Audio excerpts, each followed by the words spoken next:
Well, good afternoon, everybody. We are back for a Sunday briefing. I'll just at the top, before I turn it over to Dr. Morrison, that the last 8 days have been quite a roller coaster in Prince Edward Island because of COVID. We've seen an increase in cases in Prince Edward Island, and more concerning than the number of cases at this time is that tracing the source has been a challenge. Dr. Morrison will update us in a moment, but her team and all of us have been working around the clock for the last week, and it's becoming clear that in order to stop the spread of COVID-19 in this province at this time, we need to move quickly and do what other jurisdictions have been calling a circuit breaker. What we're rolling out today includes 3 key aspects: additional restrictions, targeted testing, and an increase in enforcement, and additional supports for those who will be affected by the new restrictions. These additional restrictions that Dr. Morrison will speak more in depth about will take place, effect tomorrow at 8 a.m. The restrictions will be in place for 14 days, and we will monitor on a daily basis. These restrictions are based on the modified version of the caution or yellow stage of our COVID-19 alert system. With the specifics to come, in short, in addition to these restrictions, 4 high schools in the Charlottetown area are moving to online learning effective tomorrow. These schools include Charlottetown Rural, Colonel Gray, Bluefield High School, and École Francois Biot, the 10 to 12 grade students in those schools. Education officials will be having a separate news conference later today for those students to explain that decision and the impact it will have on students and the rollout. The targeted testing based on the epidemiology of the latest cases, we are encouraging all of those between the ages of 20 and 29 in the capital region to get tested regardless if you have symptoms. This is the group not only here in P.E.I. but across the country that seems to be the most affected in recent cases. With the increasing enforcement, once again, Dr. Morrison will highlight that in greater detail, but it will take effect tomorrow at 8 a.m. This will include the ability to impose fines to anyone who is participating in a gathering against the current public health orders. We know this also will impact islanders, so therefore we will be working quickly as a government to announce additional supports for those people who may be displaced for a short time work-wise, also those businesses that might be impacted. We're going to do everything we can to reduce that impact to those who are affected by these measures. And tomorrow we will be providing more information and new details on some new programs that we intend to roll out quickly. In terms of social development and housing, they are working currently to work with our NGOs, our partners, food banks, et cetera, to make sure that we can respond quickly in that regard as well. So a lot obviously to do in the days ahead, but I want to turn it over now to Dr. Morrison for a complete COVID update and much more in-depth about our plan to roll back. So. Thank you, Premier. Good afternoon. Today I will provide the update on the cluster of cases announced yesterday and the COVID situation here in Prince Edward Island. I also will be sharing a little more information about the new public health measures that will be effective, as the Premier mentioned, tomorrow morning, December 7th at 8 a.m. Yesterday I reported a cluster of 3 new cases of COVID-19. Today I'm announcing 4 new cases of COVID-19. These new cases are all contacts of the cases reported yesterday. The new cases are all female, 3 in their 20s and 1 in her 30s. None of these cases have a history of recent out-of-province travel. We currently have 11 active cases of COVID-19 in P.E.I., bringing our total number of cases to 80 since the pandemic began. We have reported 10 new cases of COVID in the last week. All of our active cases are self-isolating at home and doing well. We have had no hospitalizations as a result of COVID-19. At this point, the source of this outbreak is not known. Similar to yesterday, our priority today is to continue to do contact tracing of the new cases and to arrange for all close contacts to be tested. Public health staff have been working diligently to complete contact tracing within 24 hours, and the testing clinic completed over 434 tests yesterday. All close contacts are required to self-isolate for 14 days, regardless of their test results. We will be following the key public health steps to contain the spread of COVID-19 in our community, early identification of close contacts, our isolation and quarantine, and testing. As our investigation continues, I'm expecting there will be more positive cases related to this outbreak. There are 2 additional public exposures to report today. The Dollarama at Charlottetown Mall on Thursday, December 3rd between 4:30 p.m. and 10:30 p.m. and Saturday, December 5th from 8 a.m. to 1 p.m. Also, Walmart in Charlottetown on Thursday, December 3rd from 2 to 3 p.m. and from 6 to 7 p.m. Anyone who is at these stores at these times should closely monitor themselves for symptoms. And if symptoms occur, please get tested for COVID-19 and self-isolate until the test results are received. I urge all Islanders who were at Wendy's or A&W on University Avenue or who rode the T3 transit bus route number 1 at the times announced yesterday to monitor themselves closely for symptoms of COVID-19. And again, if any symptoms develop, including sudden loss of taste or smell, to please arrange to be tested for COVID-19 and self-isolate until the results are received. Any additional public notifications will be posted on the provincial website and on government social media platforms.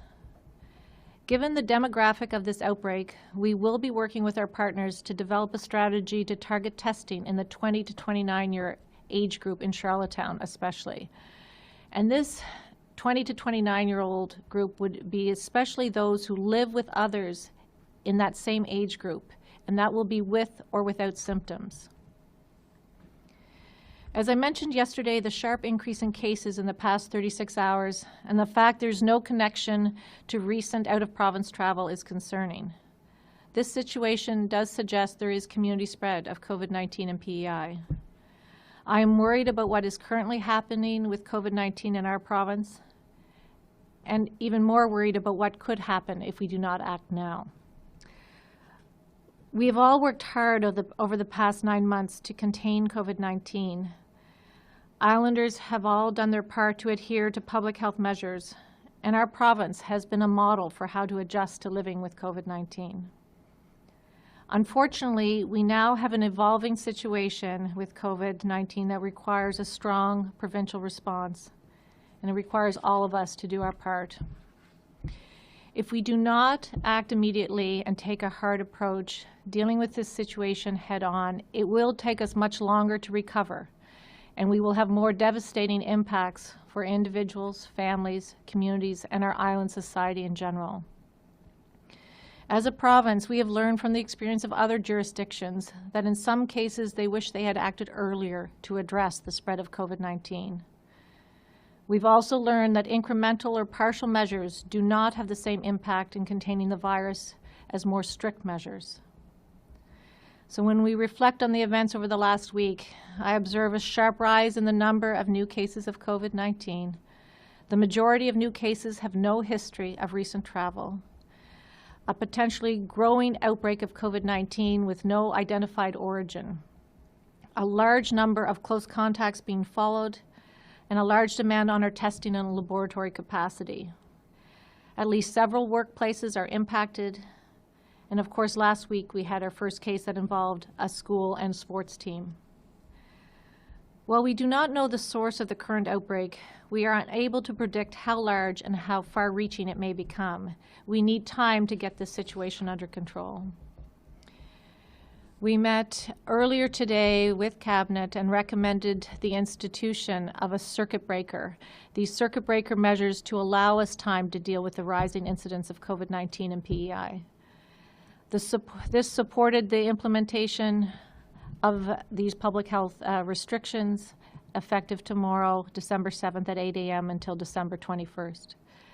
This circuit breaker approach is meant to be a time-limited intervention in order to get control of the situation and break the chain of transmission of COVID-19. It will be for an initial 2-week period focused on strict measures for a short period of time. During the next 2 weeks, Islanders are asked to stay home as much as possible, only going out for essential purposes. Similar to the early days of the pandemic, each household should designate one person to do essential errands, such as grocery shopping, pharmacy visits, banking, and medical appointments, including physiotherapy. There'll be no personal gatherings. Each household will associate or may associate with a couple of other individuals or support people, such as someone who may be picking up children. Persons living alone may want to attach to another household. Organized gatherings, including faith gatherings, can be no more than 10 people indoors or outdoors, excluding staff. Funerals and wedding ceremonies can be no more than 10 people, excluding officiants. There will be no in-room dining. Takeout and delivery is permitted with enhanced precautions. There will be no organized recreational or team sports. Gyms, fitness facilities, museums, libraries, bingo halls, and casinos are closed. Personal services will remain open on an appointment basis only, provided non-medical masks are worn at all times by staff and patrons.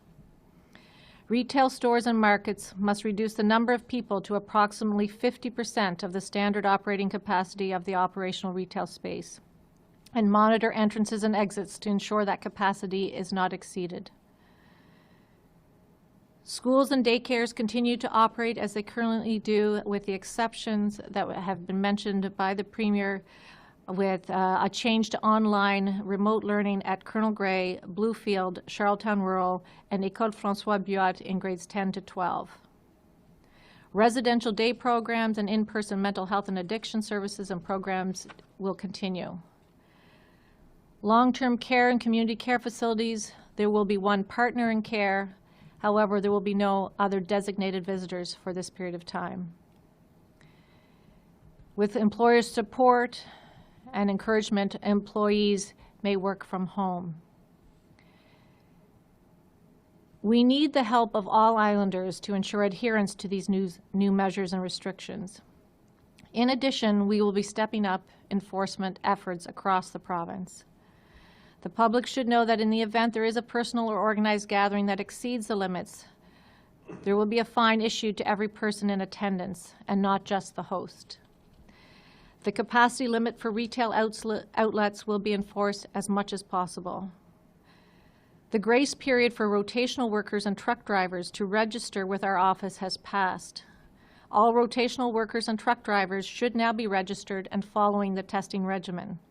Failure to register and or be tested as required can result in a fine.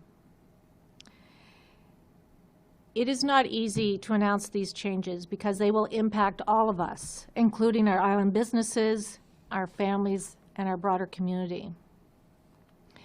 Our hope is that this circuit breaker measures will be time limited, and we will, for a short period of time, and it will be a pause, and that we will see a positive impact within 2 weeks. These changes are not forever, just for now. And I look forward to the day when we are sitting here announcing that we're moving back to the new normal phase. If we do identify the index case or the source of infection for the current outbreak, and we know there's not any further spread, we will consider lifting these measures before December 21st. I urge Islanders to find ways to continue to support our local businesses and entrepreneurs. It has never been more important to shop local than right now. I am again urging Islanders to keep their social circles small and practice the public health measures we have in place to keep us all safe. Wearing a non-medical mask, physically distance, wash your hands regularly, and stay home if you're feeling unwell. And please go get tested if you're experiencing any symptoms of COVID-19. As we move into this next phase of our journey with COVID-19, especially right now, we'll need to continue to be patient and kind. Thank you. Thank you very much, Dr. Morrison. It is a difficult day. It's been a difficult weekend, and I know it's difficult news for many Islanders to hear, but we will get through this, and I will now open the line to questions from our friends in the media who also happen to be working on Sunday. Julianne Lecacher, Radio Canada. Bonjour, Dr Morrison. Tout d'abord, avant de poser ma première question, est-ce que vous pourriez répéter l'essentiel en français, s'il vous plaît? Bonjour. C'est un peu long pour répéter tous, mais je vais... aujourd'hui, j'annonce hier, j'ai annoncé 3 cas de COVID-19 et aujourd'hui, un autre 4 cas.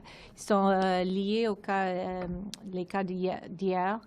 Ils sont tous les 20e ans jusqu'à 30 ans.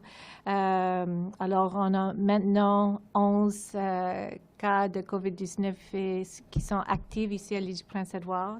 Ils sont tous chez eux à ce moment. On a beaucoup de contacts qui sont les contacts proches qui sont identifiés. Et on annonce aussi pour la public, il y a des exposures à Dollarama et puis à Walmart. Dollarama, c'est à Charlottetown Mall le 3 décembre, jeudi, entre 4h30 et 10h30 le soir. Et puis samedi, le 5 décembre, entre 8h et 1h l'après-midi. Et puis, si vous étiez là, pour la public, il faut faire attention. Si vous avez des symptômes de COVID-19, vous devrez aller faire tester. On annonce aujourd'hui des autres mesures d'essayer de contrôler l'impact de COVID-19 ici à l'île du Prince-Édouard. Et puis, on sait que si on fait ces mesures qui sont vite, assez fort, ça va faire une différence et on va peut-être limiter l'impact de COVID ici à l'île du Prince-Édouard. Alors, commençant demain matin à 8 heures, pour 2 semaines, on va mettre ces mesures de santé publique en place, comme en anglais, c'est circuit breaker. Et puis, il faut rester avec les membres de votre qui habitent chez vous, c'est le household. Et puis, mais vous pouvez avoir 2 autres personnes qui sont peut-être les supports pour la famille. Ou si vous habitiez toute seule, vous pouvez peut-être joindre une autre famille. Et puis, les autres, pour les choses organisées, l'église, les funérailles, ils sont, le maximum est 10 personnes. Et alors, c'est pas grand nombre. Et puis, on va fermer pour manger en dedans au resto, mais vous pouvez quand même avoir le take-out et delivery. Et puis, pour les tout autre business, il faut avoir juste 50% de la capacité pour essayer de protéger tout le monde.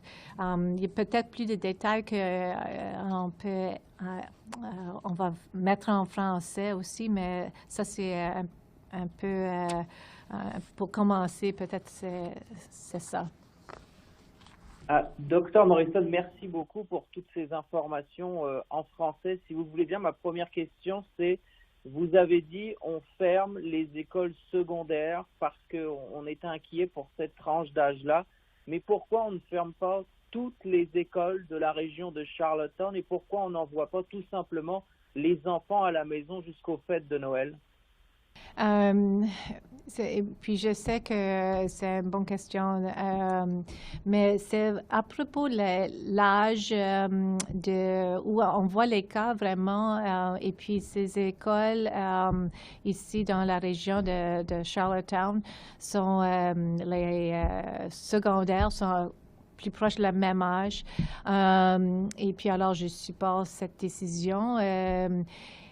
Mais on sait aussi qu'on a appris beaucoup de choses depuis mars et on Et puis, depuis plusieurs semaines, on parle de l'importance pour les enfants d'être à l'école. Si c'est possible. Alors, à ce moment, il n'y en a pas d'évidence de transmission dans les âges pour les enfants. On sait que si on fait des choses bien, on va réduire la transmission communautaire et puis ça va aussi aider les écoles. Alors, on peut changer, mais à ce moment, on va garder les écoles ouvertes, sauf que c'est 3 écoles secondaires. Docteur Morrison, mon follow-up, ça va être s'il y a d'autres cas qui sont annoncés dès demain, quelles sont les prochaines mesures? Est-ce qu'on pourrait repartir comme au début de la COVID-19 et fermer très rapidement tous les magasins non essentiels ou on n'en est pas encore là? On n'est pas encore là et j'espère qu'on ne va pas être là. On fait ces choses maintenant pour essayer de continuer d'avoir les choses quelque chose qu'on peut faire, mais on veut faire tout ce qu'on peut pour 2 semaines pour qu'on peut-être changer les mesures et avoir plus de contacts et aller au new normal avant Noël. Merci beaucoup. Okay. Travis Kingdon, CBC. Hi, Dr. Morrison. I believe the colleague of mine that just spoke with you made you answer this in French, but I'm just wondering if you could tell me a little more about the closing of the 4 high schools and the link that you might see there, and why not close other schools in the Charlottetown area.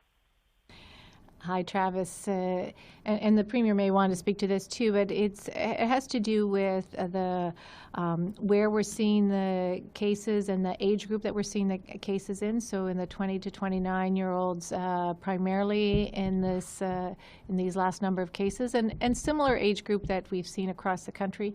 So it's really out of extra caution that would be moving to remote learning in those I guess 4 high schools in this area.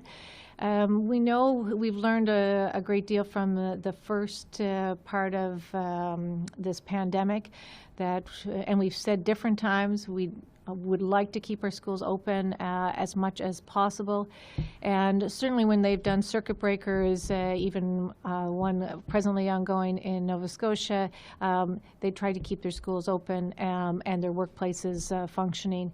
And so those would be certainly a couple of the reasons. And we know if we can do a really good job and focus on some of the higher risk areas in the community, that will limit the community transmission, which will actually also protect the schools. Yeah, and I would just add to that, Travis, that, I mean, as Dr. Morrison has suggested here, that it's our desire and to want to have all of our students in school. I think it's the proximity to age, the transient nature of those in that age group at the high school level. It's just, I think when we look at a circuit breaker, what we're trying to do is do everything in our power to contain the outbreak, quite frankly, and we just feel with the Christmas break looming anyway, the ability we have to quickly go to remote learning at home, that this was just out of the abundance of caution as a proactive, preemptive measure, just where we land today. But we reevaluate these and all these decisions every single day. And my follow-up question, Premier, I believe you called it a modified yellow stage, these new restrictions. Could you tell me a bit about why you didn't jump to the full red stage, I believe it is, and closing non-essential businesses entirely? Yeah, I think that I mean, Dr. Morrison could weigh in on this as well. I think that quite frankly, maybe we're not there yet, and that would be a tool if we continue to see the outbreak and we can't contain it, that would obviously be the next step. The modified yellow is really an attempt to sort of break the circuit here, and that's where, you know, we've talked about this for a day or more now, maybe, and obviously we don't want to be making these decisions, but you know, we now have 8 cases where we haven't been able to identify the source, and in the epidemiology of this, that is worrisome. And when the chief public health officer comes to the Premier's office and says, I'm worried about this, Premier, I think we need to look at these measures, then we act, and we will continue to act, and we continue to ask Islanders to follow the directions that we're giving. This, we hope, is short term. So it's tough, we know that, but we need to do it, and that's where we're at. And if we have to go further, I hope we don't. If we have to go further, then that's a conversation we will have, and if need be, we will.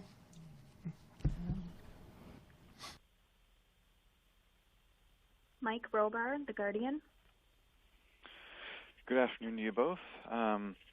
I guess my first question is around the source. I know early contact tracing is key in identifying a source, so I'm just wondering, Dr. Morrison, if you think at this stage that source will be identified. Hi. I'm not sure, and I think that's why it has made us more anxious about this particular outbreak. Sometimes we are able to learn more in these early days as we talk to our cases and our close contacts. And this happens in outbreaks across the country. Sometimes there's information that helps us that we get, and sometimes people remember things that they didn't on that first conversation.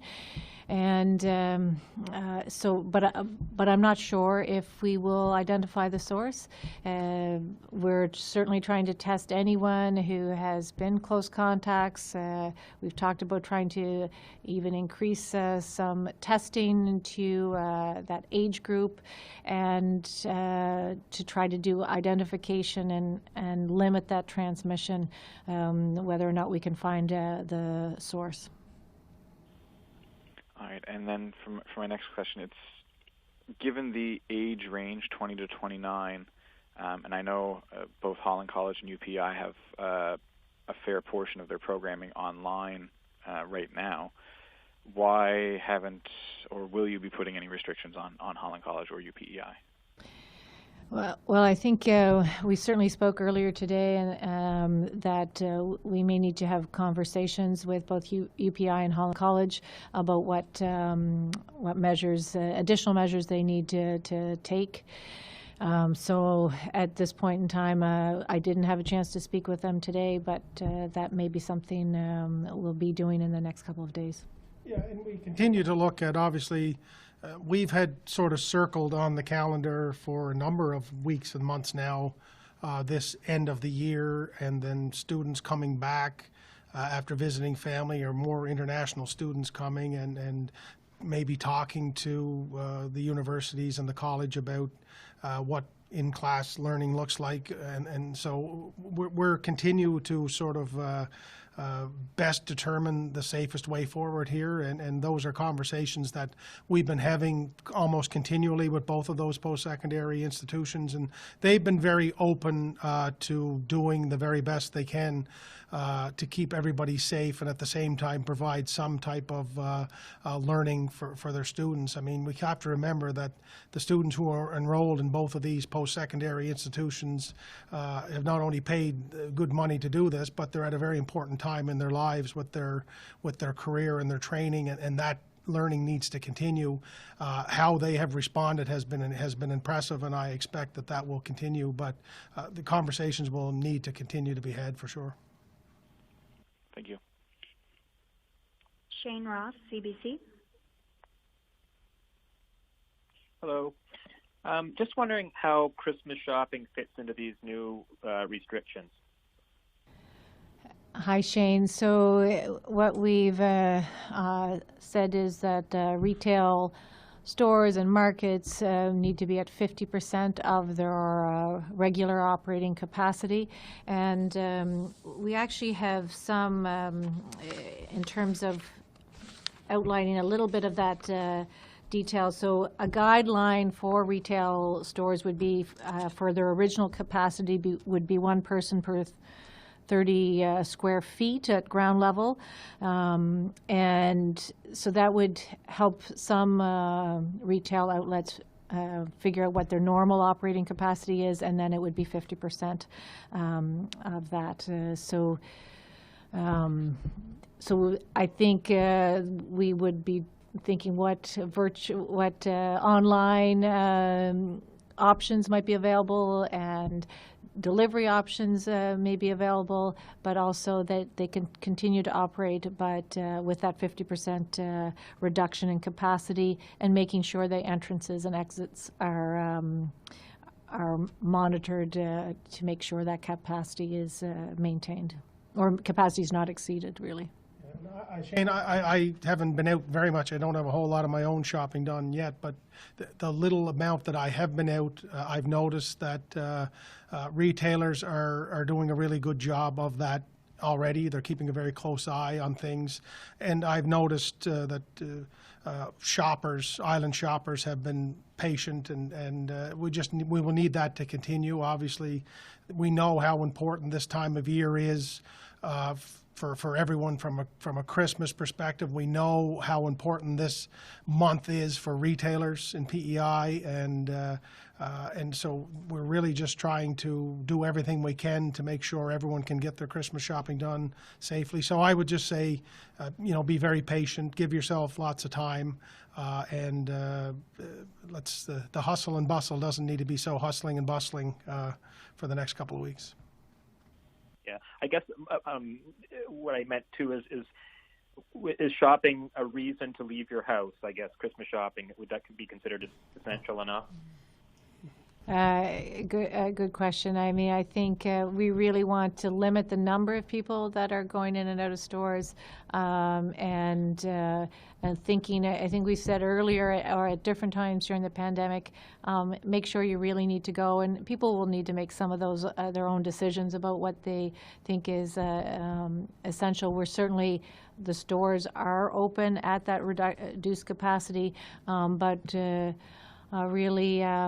We're wanting people to be really careful. I think it's with heavy heart we talk about these measures, and because we're asking everyone to try to make some changes and limit their contacts outside their household, basically, so that we can all have a quicker recovery and less impact of COVID-19. And my second question is, so there's no more personal gatherings, so I assume that means nobody from outside your household can come into your house, and if they do, everybody in the house will be fined $1,000? Well, they could. I mean, it will be in the public health order, but and that can be enforced. But obviously, we can't be everywhere. But there's a reason that people are being asked to do this. COVID isn't visible, and no one thinks they have COVID. But we really are trying to limit that potential introduction and spread of COVID-19. And we're not talking for a long time. I think I said earlier, it's a pause. Let's see if we can make a difference here. And we've watched what's happened in other provinces across this country. And we may be able to, if we do this, act quickly, put these measures in now. It may mean we don't have to stay in them for very long, and things won't get worse. And Shane, let me add just that, it's not our intention or desire to want to be slapping fines on people. I think throughout this, the high 90% range of islanders have been following the protocols, have been taking them extremely seriously, and that's a big reason why we've been doing as well as we have. There does, however, remain a stubborn minority of people who don't seem to think these measures mean anything or don't think that COVID is real, and so that is why we need to have the stick, so to speak. But I do reiterate, and Dr. Morrison and I have talked about this for months, that the high percentage of islanders are following these rules, and we don't anticipate having to knock on a random door and count bodies in the house or anything like that. But we just need you to follow the regulations here for a couple of weeks and allow us to break this cycle and to get back to our new normal. Thank you. Laurent Rigaud, Le Voix. Bonsoir, Dr Morrison. J'avais tout d'abord une question sur les lieux d'exposition. Est-ce que les écoles qui ferment aujourd'hui sont de potentiels lieux d'exposition? Je pense notamment à l'école François Buot où il y a un centre communautaire où des gens vont pour des activités. Bonne question, Laurent. Non, les écoles ne sont pas les lieux d'exposition de COVID-19. C'est pas pour cette raison. Merci. Et j'avais une autre question par rapport aux cas qui ont été annoncés la semaine dernière. L'élève qui est malade, qui était à Charlottetown Rural, il a visité le Wendy's. Est-ce que les personnes qui travaillent là-bas et qui sont aujourd'hui malades, est-ce qu'elles avaient été testées la semaine dernière dans le cadre de la première alerte? À ce moment, il y en a, parce qu'on regarde les dates, on sait la période d'infection où vous pouvez transmettre le virus. À ce moment, on ne croit pas que la visite qui était assez vite avec l'étudiant, c'est pas connecté aux travailleurs à Wendy's. Et puis, on n'annonce pas les résultats positifs ou négatifs de toutes les personnes, mais je sais qu'à ce moment, tous les employés de Wendy's là-bas sont testés. Merci. Rob Drinkwater, Canadian Press.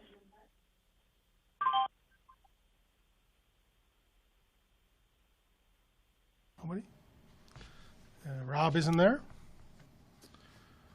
Okay, I think that brings the end to the questions. So thank you, Dr. Morrison. I know it's been a difficult weekend, and these are difficult announcements to have to make. And let's just ask everyone again to follow the protocols, be safe, and let's get through this as quickly as we can.